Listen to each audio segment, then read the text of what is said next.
So this is the conception section, and so the past section kind of had gross stuff. This next section is going to have gross and disturbing stuff. It's probably going to upset a lot of you because we're going to talk about abortion. So we're going to go through the 3 phases of development, of prenatal development. And we're going to talk about what is happening with a healthy baby. And then we're also going to talk about what abortion techniques are used during that period, and what is the truth of the process. So I'm not talking about any of this because I have some political agenda and I want to convince you one way or the other. I believe that you should just be given the information, and then you should be able to decide for yourself how you believe. And a lot of people, especially in politics and so on, they want to protect people from the truth because they don't trust you. They think you're too stupid to make your own decisions. And I don't think that's the case. I think abortion is a very complicated issue. Women's rights, women's health, babies' rights, babies' health, all of these things are very complicated. And I'm not an activist or a politician. I have my opinions, and you are welcome to have your opinions. So please don't think that I am in any way trying to influence you one way or the other. I am just trying to give you honest information about what this really is, okay? So, stage 1, the germinal period. This is roughly the first 2 weeks. Some people will say, like in this slide, this website I went to said it was the first 3 weeks. I've also seen research papers that say it's like the first 9 days, but roughly we say it's the first 2 weeks, okay? So this is when the baby is going from a single cell, merging with the sperm, and rapidly dividing through mitosis into a multicellular organism, okay? So it just kind of becomes a bigger and bigger ball of cells that has not really differentiated into anything. Like, you couldn't look at it and say, oh, that's the head or that's a foot. It's not to that point. It's simply like it has to go through a period when it's developing enough tissue to start differentiating into different things. And it does that fast, okay? Really fast. So you're talking in 2 weeks, it goes from a single cell to something that is recognizable as an organism, okay? Implantation also happens in this first 2 weeks. Usually happens within like 4 or 5 days or so. And that's when the egg continues to roll down the follicular, or the, did I say that right? Follicular tube? The follicles? Yeah, I said that right. Okay, so the follicular tube to the actual body of the uterus, and then implants into the wall of the uterus, okay? Germinal period, first stage. That's all that's happening. It's not very advanced.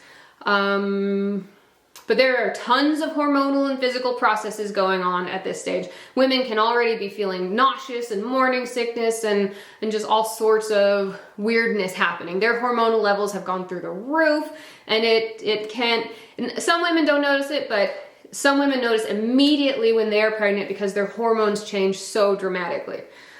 Okay, so now we're going to talk about the abortion techniques that would be used if you wanted to terminate the baby at this stage of development. And what I'm going to do, so there's a movie that came out, you might have heard about it, named Unplanned, called Unplanned. It's the story of a woman who worked for many years for Planned Parenthood, and then she witnessed an abortion, and she quit and became a pro-life activist. So it's a very controversial movie, obviously, because it shows abortions. It shows 2 abortions graphically, and I'm going to show you those 2 abortions. We'll start out with I was going to say the easier one first, but you don't see a baby in the first one. You just see what happens to her during the abortion. So we're going to watch this video, and then we're going to talk about what the truth is of that abortion process. And I'm not going to tell you what the truth is. I actually have a video that was made by an abortionist, so a doctor who's performed 1,200 abortions at the time of filming. And he will, in a very academic way, he will explain the process of abortion, and then and then we can see what is accurate and what or inaccurate about the film.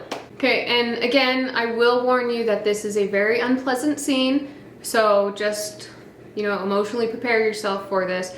But the important part is that we're going to look at this, we'll dissect it, and we'll understand whether it's accurate, what about it is inaccurate, what the truths are of this method of abortion. So this is a medical chemical abortion where you take a pill, and we'll talk about it more after the video, but just so that you know what is coming up.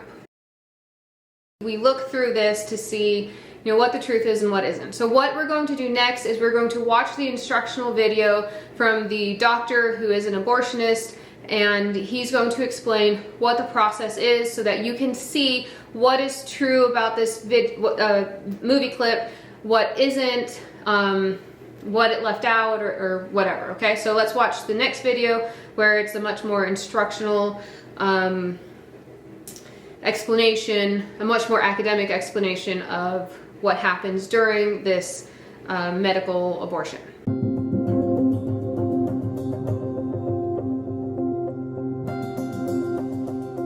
My name is Dr. Anthony Levatino. I'm a practicing obstetrician gynecologist, and I performed over 1,200 abortions. Today I'm going to describe a first trimester medical abortion. This is a procedure in which the mother swallows pills in order to terminate her baby, and it is performed up to the 10th week of pregnancy. The procedure involves 2 steps. Step 1. At the abortion clinic or doctor's office, the woman takes pills which contain mifepristone, also called RU46. RU46 blocks the action of a hormone called progesterone. Progesterone is naturally produced in the mother's body to stabilize the lining of the uterus. When RU46 blocks progesterone, the lining of the mother's uterus breaks down, cutting off blood and nourishment to the baby, who then dies inside the mother's womb. It is important to note that even after it has been taken, it is possible to reverse the effects of RU46 and save the baby if progesterone is administered. The sooner, the better. Step 2. 24 to 48 hours after taking RU46, the woman takes misoprostol, also called Cytotec, that is administered either orally or vaginally. RU46 and misoprostol together cause severe cramping, contractions, and often heavy bleeding to force the dead baby out of the woman's uterus. The process can be very intense and painful, and the bleeding and contractions can last from a few hours to several days. While she could lose her baby any time and anywhere during this process, the woman will often sit on a toilet as she prepares to expel the child, which she will then flush. She may even see her dead baby within the pregnancy sac. At 9 weeks, for example, the baby will be almost an inch long, and if she looks carefully, she might be able to count the fingers and toes. After she has disposed of her baby, the woman may have bleeding and spotting for several weeks. Bleeding lasts, on average, 9 to 16 days. 8% of women bleed more than 30 days, and 1% require hospitalization because of heavy bleeding. For the mother, medical abortion often causes abdominal pain, nausea, vomiting, diarrhea, headache, and heavy bleeding. Maternal deaths have occurred, most frequently due to infection and undiagnosed ectopic pregnancy. So I know that wasn't that much easier to watch than the movie footage, but at least it gives you a very neutral idea of what the abortion procedure is actually like. So the movie is pretty accurate of what it is like to do a chemical abortion. It's a bit extreme, not as extreme as the real thing can actually be. Not everyone experiences cramping to that severity. The amount of bleeding is pretty much what you would expect. I mean, heavy periods can have that much bleeding, so an actual forced miscarriage, you would expect at least as much bleeding as a heavy period, if not significantly more bleeding. And you are forcing a miscarriage, so you would expect contractions just like if you were having a baby, maybe not as bad typically as an actual labor and delivery, but you would expect pretty severe contractions because the body is being forced to push out a fairly well-developed embryo, or could be, in the germinal period still, depending on exactly when you did the procedure. Again, we're talking about what you would use in the germinal stage. This picture here, I'm sorry I couldn't find a less blurry picture. For some reason it's really hard to find a 2-week-old baby. I'm not sure exactly what you call them at 2 weeks old, because it's not an embryo yet, because it's not in the embryonic period. Maybe it's a zygote at this stage? No, it's not zygote. I don't know, I'll have to look it up. It's probably in your book. But anyhow, this is what a baby looks like at 2 weeks old.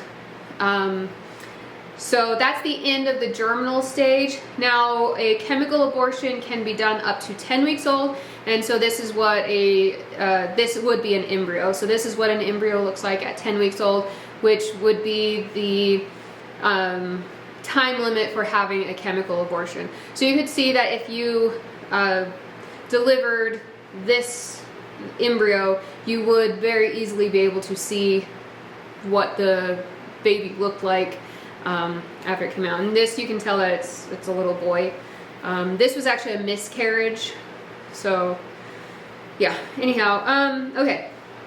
So let's talk about the embryonic period. So this is 2 weeks old to 2 months old. So what's happening in the embryonic stage? Now we have enough tissue, enough cellular material, and we kind of have the basic outline of the baby in order to start building the life support system. So that's what the embryonic period is all about, making sure the embryo can survive. Okay. So all the major organs and body systems are beginning to form: the nervous system, the heart, the brain, you know, all of those important things that you need in order to live are being formed in the embryonic period. All of the buds begin to form, so the arm buds, the leg buds, the ear buds, the nose bud. These are the beginning structures, basic structure of the limbs. But limbs, ears, nose, those are not important for survival. You could be born without any of those and you could still survive. So the beginnings of them are being formed, but the body is not putting any emphasis into getting those things done during this stage. It will be finished in the fetal stage. So sex differentiation also begins, which is why you could see in that last picture that the embryo was indeed a boy. The heart is beating, the embryo is moving, the nervous system is beginning to form as well as function. Now, I did a lot of research on when a baby can feel pain, and the research says anywhere from 8 weeks to 20 weeks. It's hard to know exactly what shows that a baby is feeling pain. At an older stage, it's very easy to tell if the baby is feeling pain because you poke it and it moves violently. And then we can also measure its brain waves and see if it is having brain waves that matches pain in an adult. At 8 weeks old, the reason why some scientists believe that it might begin as early as 8 weeks is because when there is some sort of procedure done, the baby will move away from the implement. So if you are doing like amniocentesis, where you poke a needle through mom's belly or vagina into the uterus to suck out amniotic fluid, the baby will move away from the needle as early as 8 weeks old. Now, is the baby feeling pain? Is the baby feeling fear? We don't know and we can't tell. So this is only maybe. All scientists agree that by 20 weeks old, the baby does feel pain. But by 8 weeks, it's just could be, we don't know. Brain activity begins near the end of week 5, the beginning of week 6. So you can see activity in the brain. Now, how much thought or emotions a baby is having at 5, 6 weeks old or 8 weeks old, it's really hard to tell, right? You can't ask them, you know, how do you feel about this? So we can only guess what brain activity means. Is it just random things with no sense of consciousness? Is the baby consciously aware? What level of consciousness? I mean, plants have conscious awareness, but it's certainly not as developed as human beings. But the brain is working by the end of week 5. Now, at this stage, the baby is physically extremely vulnerable because so many major life support systems are being formed. So if the mom's doing drugs, exposed to toxins of some sort, then it can really screw up development in this period. If the baby's exposed to the same toxins during the first 2 weeks, the baby's actually not as vulnerable because it's just like tissue is just being formed, cells are just multiplying. So if something gets messed up, it's not that big of a deal. But if something gets messed up while your heart is forming, or your lungs are forming, or your kidneys are forming, now you can have extreme issues for future development. Again, we're going to talk about the abortion procedure during the embryonic period. And I have one more clip from that movie Unplanned. And this movie is based on a true story. Like I said, she worked for Planned Parenthood. Did I say that? I think I did. She worked for Planned Parenthood. And then this is the scene where she actually sees an abortion and then she quits and becomes a pro-life advocate. So again, we'll talk about what is realistic in this scene, what's not, is anything exaggerated, did they lie about anything, whatever. Okay, we'll talk about the reality of it. And again, I will show you an educational clip from that same abortionist that explains how this procedure is actually done from a neutral, scientific, academic point. That was obviously not fun to watch. You might have been very emotionally affected by watching it. But let's talk about, well, let's watch the instructional video from the doctor to see what this procedure is actually like. And before we start this video, let me just warn you, there are a few seconds of actual footage of an abortion. I actually edited this so that I minimized any graphic stuff that you guys had to see, but again, prepare yourself.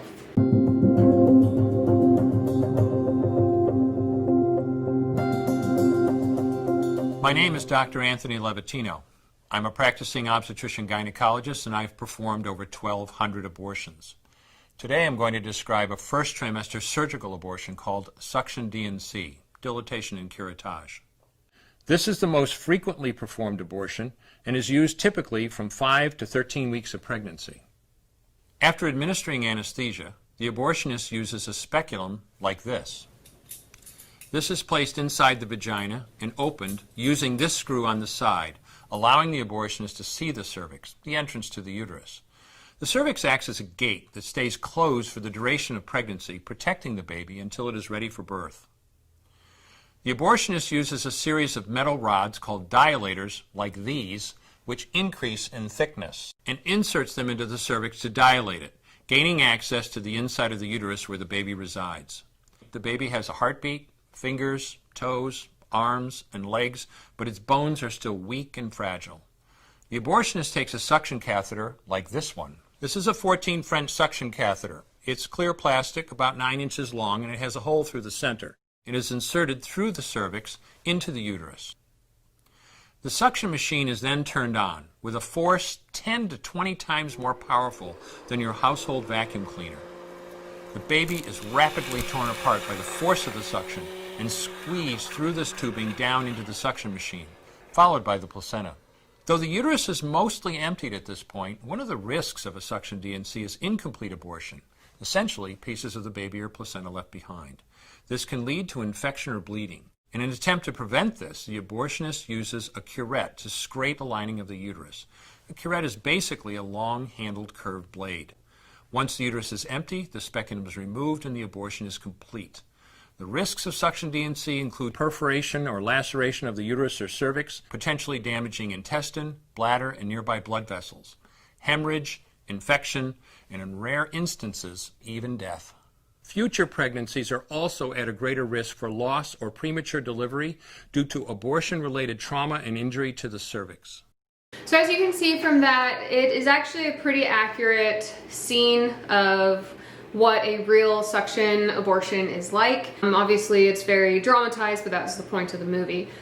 Yes, they basically get a vacuum, a suction tube, and literally just suck the baby out. And like he said, at that age, the bones are very soft, it's more cartilage than bone, and so it's very easy to just rip the baby apart and suck out all the pieces, and then they scrape the inside of the uterus.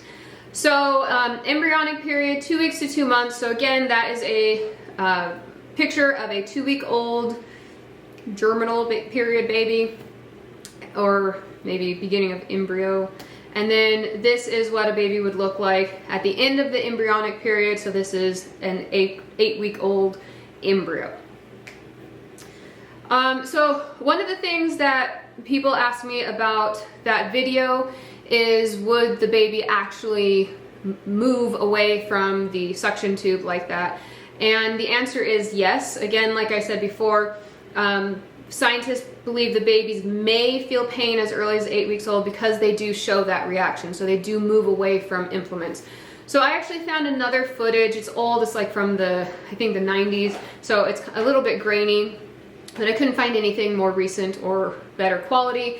And it shows it shows an ultrasound of an abortion like that. And so you will be able to see whether that scene is actually accurate or not. I was one of the founders of NARAL in 1969. It's now known as the National Abortion Rights Action League. And for a period of 2 years, I was the director of the largest abortion clinic in the Western world. We are now looking at a sector scan of a real-time ultrasound imaging of a 12-week. The child is orientated in this direction. You are looking now at the head of the child here, the body of the child here, and this image is the child's hand approaching its mouth. Looking a little more closely at the child, we can discern the eye, or the orbit of the eye, here, the nose of the child here, the mouth of the child here, and we can even look at the ventricle of the brain here. This is a fluid-filled space in the brain. We see the body of the child here with the ribs in silhouette and the spine of the child at the back. This rather granular area of tissue at the top of the sector appears to be the placenta or afterbirth of the child. And we can begin to see down here the thighs, the lower extremities of the child coming off the body in this manner. Now, let's move to the action.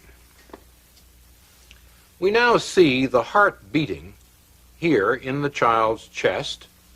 The heart is beating at a rate of approximately 140 a minute. And we can see the child moving rather serenely in the uterus. One can see it shifting position from time to time. It is still orientated in this manner. And the mouth is receiving the thumb of the child. The child again is moving quietly. Now, this shadow, which we are seeing down at the bottom of the screen, is the suction tip. We have colored the suction tip deliberately in order for you to discern it more clearly. But the abortionist has now dilated the cervix and is now inserting this suction tip, which you can see moving back and forth across the screen. You will note that as the suction tip, which is now over here, moves toward the child will rear away from it and undergo much more violent, much more agitated movements. The child is now moving in a much more purposeful manner. Its orientation changes from time to time. It is rearing again here. Now, the suction tip has not actually touched the child, even though the child is extremely agitated and moving in a violent manner. The child has now moved back to the profile view, and the suction tip is flashing once again across the screen. The child's mouth is now open. It is only after the fluid has been broken, the sac has been disrupted, that the tip will actually come against the child. But we can see the tip moving back and forth as the abortionist seeks the child's body. It is moving away. One can see it moving to the left side of the uterus.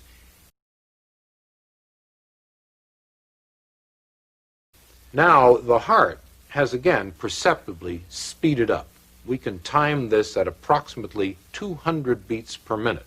The membrane has now been punctured and the fluid has escaped. One no longer sees that large reservoir of fluid surrounding the child. But once the fluid has been drained off, the suction tip has now been firmly clamped to the child's body. and the child is being pulled in a downward direction by the abortionist's suction tip with the negative pressure applied to it, and the body is now being torn systematically from the head of the child being in this direction here. I am now outlining the child's head. The lower extremities have already been lost, and we see the suction tip flashing from time to time in the screen as a typhoon-like series of echoes, and the child is being tugged back and forth as the suction tip has now been applied to the body, and the abortionist is exerting his traction on the child in this manner. The child's head is still discernible here. The body is no longer discernible. It has now been torn from the head. What we see now is the head itself with what is called the midline echo of the head and the spicules or fragments of bone. Now this head, which I'm outlining here, on this 12-week child is simply too large to be pulled in one piece out of the uterus.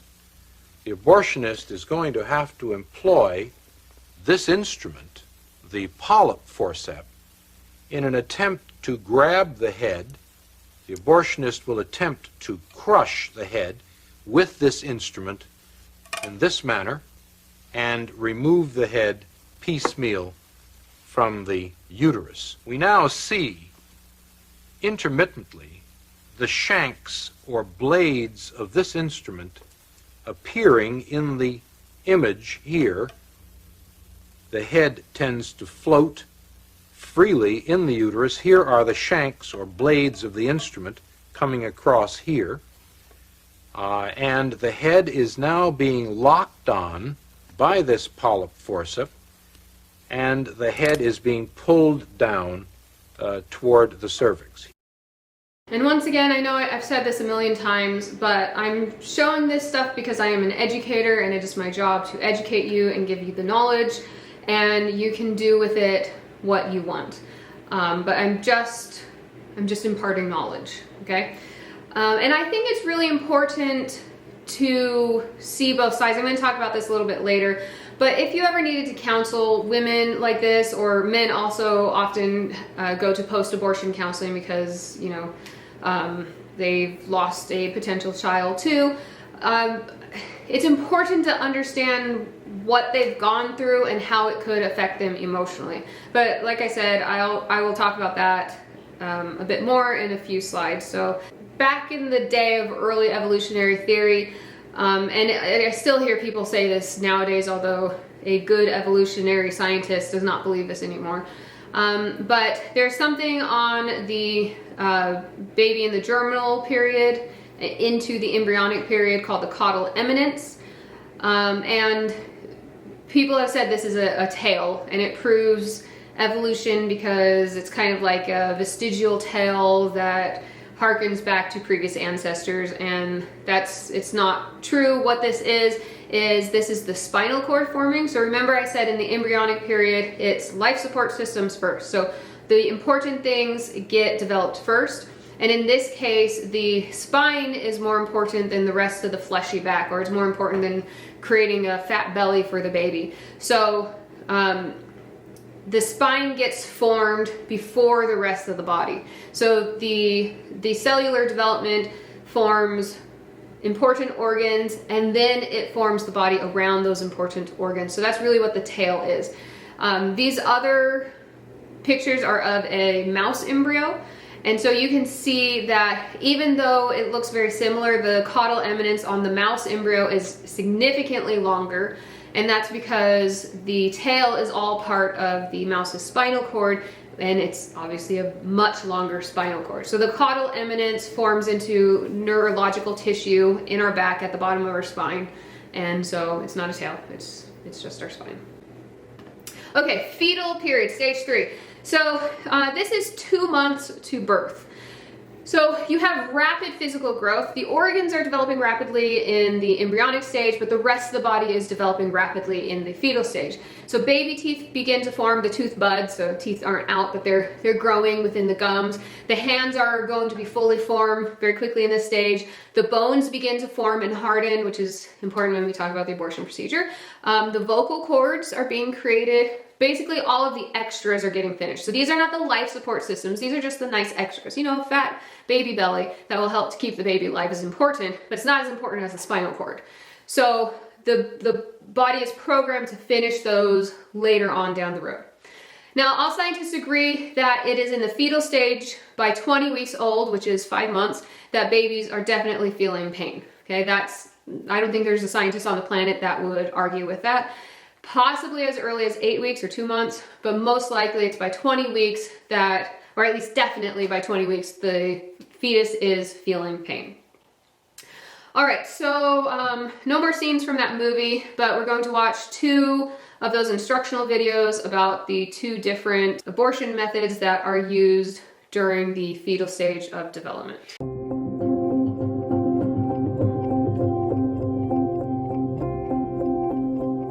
My name is Dr. Anthony Levatino. I'm a practicing obstetrician gynecologist, and I've performed over 1,200 abortions. Today I'm going to describe a second trimester surgical abortion called dilatation and evacuation, or D&E. A D&E is performed between 13 and 24 weeks of pregnancy. After administering anesthesia, the abortionist uses a weighted speculum, like this one, that opens the vagina widely. Because second trimester babies are so large, this greater access facilitates a late-term abortion. Late-term abortion requires that the cervix be prepared 24 to 48 hours in advance with laminaria.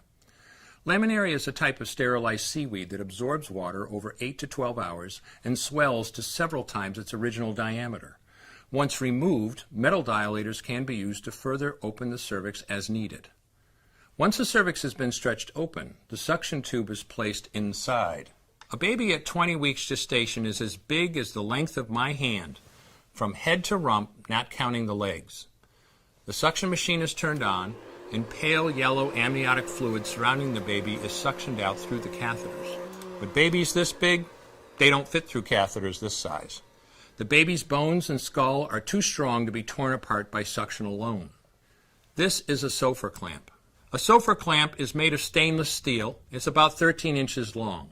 The business end is about 2.5 inches long and 1/2 inch wide, and there are rows of sharp teeth. This is a grasping instrument. When it gets a hold of something, it does not let go.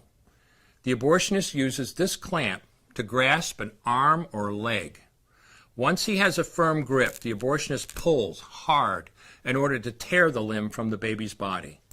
One by one, the rest of the limbs are removed, along with the intestines, the spine, and the heart and lungs.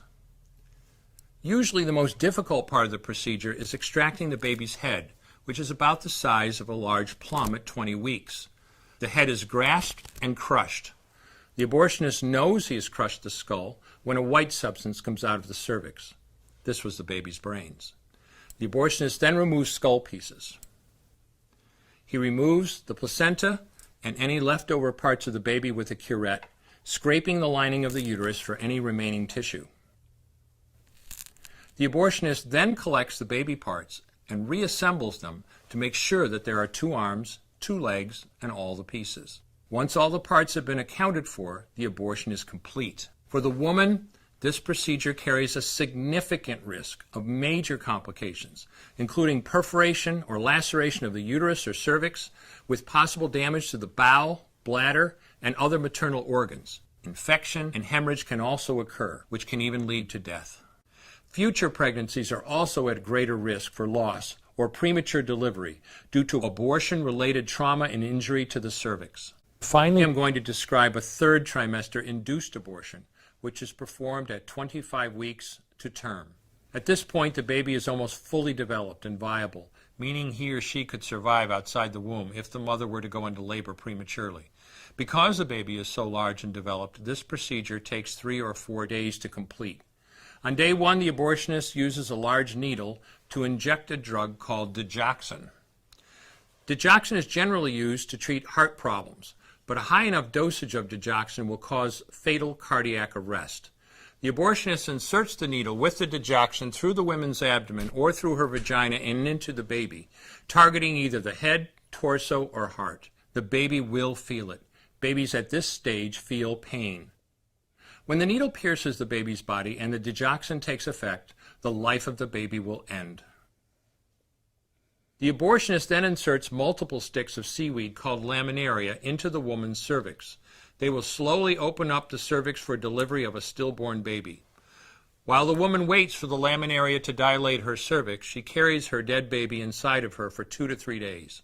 On day 2, the abortionist replaces the laminaria and may perform a second ultrasound to ensure the baby is dead.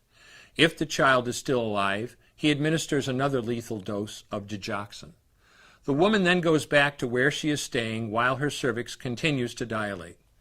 If she goes into labor and is unable to make it to the clinic in time, she will give birth at home or in a hotel.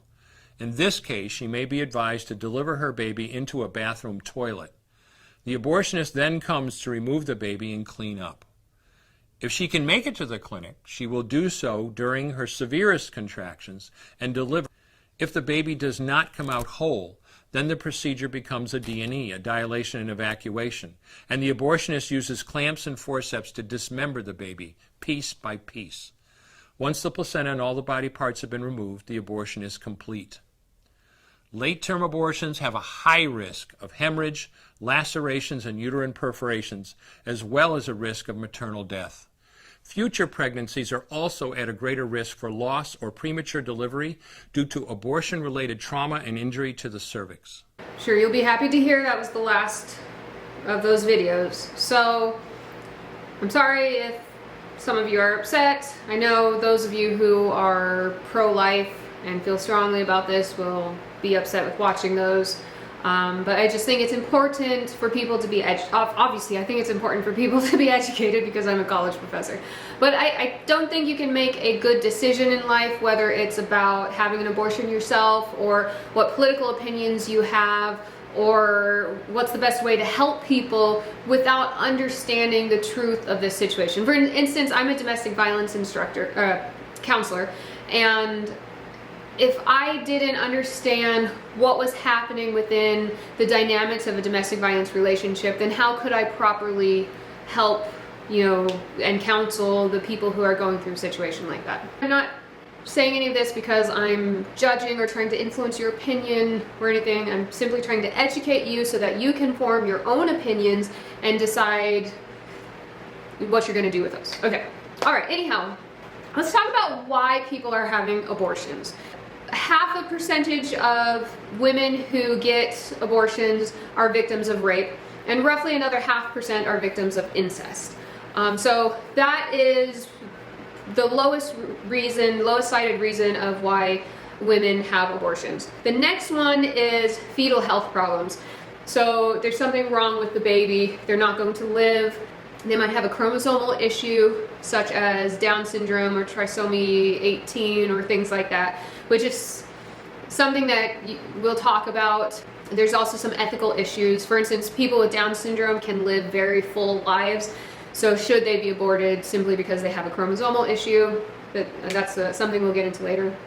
4% is because of maternal health concerns. For instance, my grandmother had an abortion because she got preeclampsia, and the doctors believed if she didn't have an abortion, then both she and the child would die. So she chose to have an abortion. So that's maternal health concerns. So that's 4%. Now, the majority of the reasoning for having an abortion is 7%. I'm too immature to raise a child, so this is, maybe a 12-year-old gets pregnant. 19% don't want any more kids. So 19% of women who get abortions are already mothers, and maybe they have 5 kids and they can't handle a 6th one or something like that, and so they make the decision that they can't handle having another child. I actually, when I was doing domestic violence counseling, I had a woman come to the group, and it's an anger management group, so I was a little intimidating because she sat there silently for 2 hours, just basically appeared giving dirty looks. And then when everybody left, she was still sitting there, and I'm like, can I help you? Like, what's going on? And she just burst into tears. And she said, I came in today because I'm scheduled for an abortion tomorrow and I want you to convince me not to. Which is like, oh, what do I do about that? I mean, and I think I was 25 when that happened. So like, I'm just a kid myself. I have no idea how to handle this. So what I ended up doing, I canceled everything else for the day. And I took her to a pregnancy center where they give all sorts of support. There's like counseling, and they had a store with baby clothes. This is in Victorville. They've got like baby clothes and food, and so they explained to her everything they could do to help support her. And then I took her to dinner, and a friend with fertility problems came, and she talked about what adoption means to her and how important it is, and how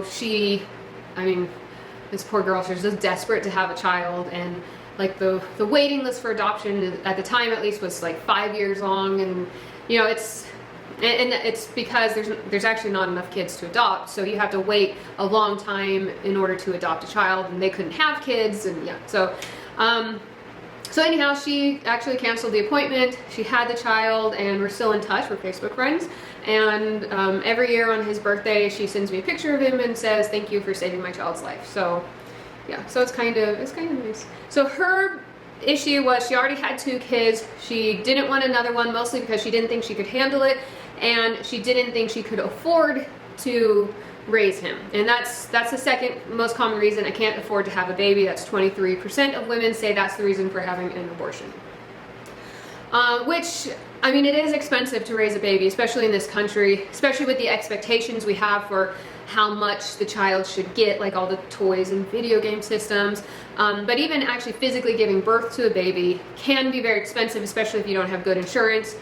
Or like if you're on Medicare, then it doesn't really cost anything. But if you're on with very good insurance, it doesn't cost anything. But if you're stuck in the middle, like my sister just had a baby, and it cost her $6,000 to just give birth to a baby, and she had to have a C-section stuff. There's a few complications, but that's ridiculous. It should not cost $6,000 to just give birth to a baby. Okay, and then the number one reason for having an abortion is the timing is wrong for having a child. So what that means is a lot of women say, you know, it'll get in the way of my career, I won't be able to finish college, maybe it's a high school kid and they just can see their entire world crumbling around them. There's more reasons than this. Like a lot of girls who have an abortion, it's because they're being sex trafficked and their pimp is taking them in to have an abortion. A lot of them, their parents are pressuring them to have an abortion, or they're terrified of what their parents' reaction is going to be if they find out they're pregnant. So there are definitely more reasons than this for having an abortion. It is a complicated issue. But again, it's important to understand what the motivations are in order to understand why this is happening. Because I think everybody agrees that abortion is not a great thing. And I'm not saying that it should be illegal or whatever, but I don't think there's a person on the planet who thinks, yeah, abortions are great, let's kill babies. But there's reasons for why people do it and why people feel like it is necessary to be done. Now, what you can do if there's maternal health problems or fetal health problems, there's not much you can do about it besides hopefully advancing medicine. But I do think that socially we could probably do things to help mothers more, to make sure that they can afford to raise their baby so that they don't feel like they have to have an abortion. We could have more programs to try to delay pregnancies so that children are not children anymore when they get pregnant. You know, so I think there are social things that we can do to try to minimize abortions, because I think we can all agree that if there was a better alternative than abortion, that we would all be behind that solution. I'm a therapist, and there's many times when I counsel people that I do not agree with their life choices. For instance, I once had a couple that came in for marital therapy. He had Crohn's disease, which is an extremely painful autoimmune disease where your intestines actually make new intestines and reconnect to itself in different places and causes terrible pain. Most people with Crohn's disease commit suicide, and he had graduated from low-level painkillers all the way up to illegal street heroin and still had horrible pain. And he was shooting up in the house, and of course wife had a fit because there's kids in the house, and so couples therapy. So do I agree that you should take heroin? No, I don't think it's a good idea. But can I understand why he's doing it? Can I understand his motivation? And can I empathize with him and the amount of pain that he's going through? Yeah, absolutely. That's a whole nother thing. And that's what's important if you become a therapist or a counselor, or if you just want to be a good human being, to be able to put aside your beliefs and your opinions and try to empathize and understand where another person is coming from. So I'm going to show one more clip. This is the last clip that you have to watch for this lecture. And it is interviewing couples who had late-term abortions. So this is a fully formed fetus, or mostly fully formed fetus, that it was old enough to live outside the body, but had health problems, or the mom had health problems, and so the baby was not viable, and they had to have abortions because of that. So I want you to think about the pain these people are feeling rather than how awful abortions are. I want you to put that aside, and I want you to empathize with these people and try to understand their pain, which I think is hard to miss. And yeah, and just think about the importance of, especially if you are a counselor, how important it is to really understand where these people are coming from.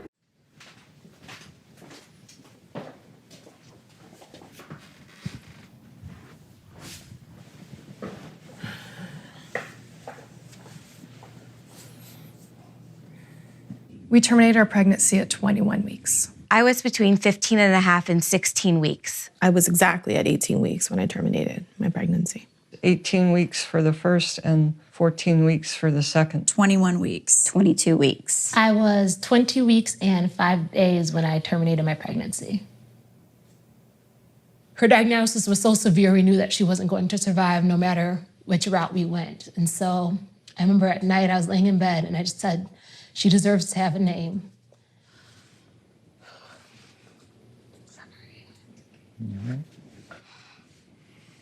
We named our daughter Angelica.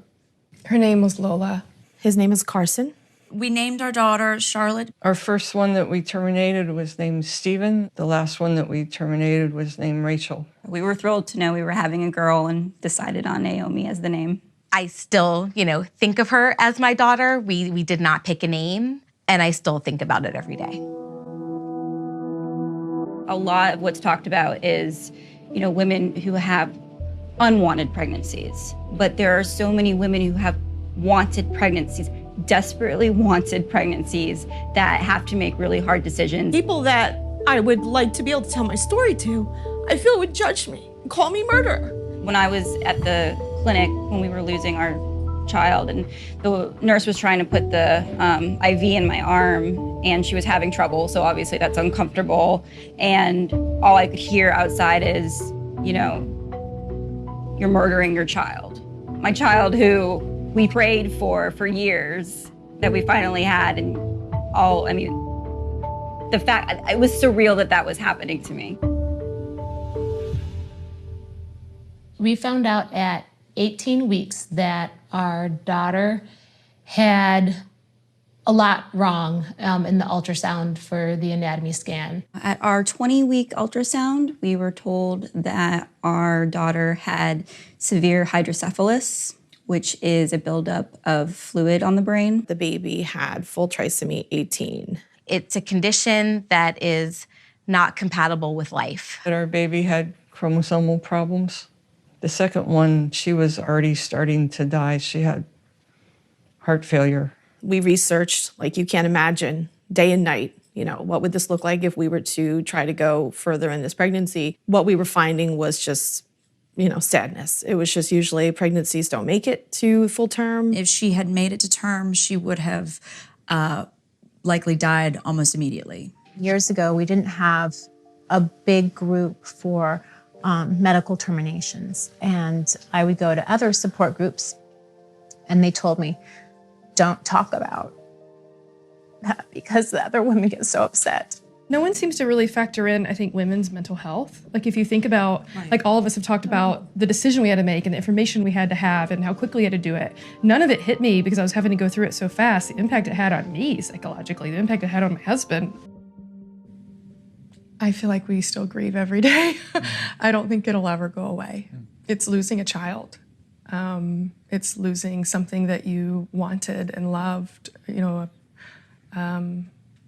The decision we made was the toughest one we've had to make in our lives. When you're pregnant and you have a baby, you yearn to hold them, to feed them, to nurse them, to put them to sleep. In my situation, there was nobody to hold. So, I mean, my arms physically ached. That's the best way I can describe it. I yearned to just hold and cuddle this baby that I had pictured in my mind and wanted so badly. I mean, I wasn't recovering from an abortion. I was recovering from a loss of a child. And I think that's what people don't understand. Deciding to end a life that you wanted to bring into this world is immensely challenging. Just taking some time to seek that support or go to therapy or all the things that might have been really helpful from an emotional and mental perspective in making a decision like this. We're fully confident that we definitely made the right choice. I don't regret my decision to end my very wanted but unviable pregnancy. Sometimes politicians paint this picture of these evil women that are just out there wanting to kill babies or something crazy like that. And this is what's real. We're a family that wanted our daughter, tried to have our daughter. And the reality is that all pregnancies are not rainbows and roses. And I think people need to start thinking about the real and not just this story about abortion and look at the real people behind it.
Another painful issue that couples go through is infertility.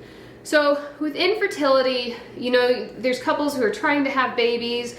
There's also homosexual couples who are trying to have babies. There are sometimes single women who have decided they're going to have a baby on their own. There's a lot of motivations for having infertility treatment, and there's a lot of causes for what makes a couple infertile. Sometimes it's a issue with the woman's reproductive system, sometimes it's the man's reproductive system. He might have low sperm count, he might not be producing any sperm, which you can only tell by looking at it under a microscope. But basically there are two methods for having a baby if you are dealing with these issues.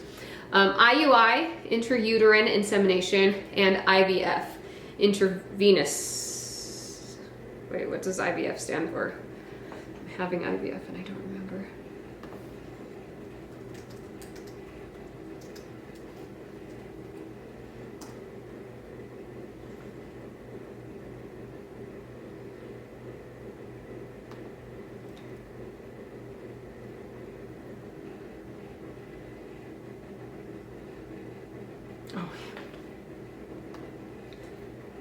Intrauterine insemination and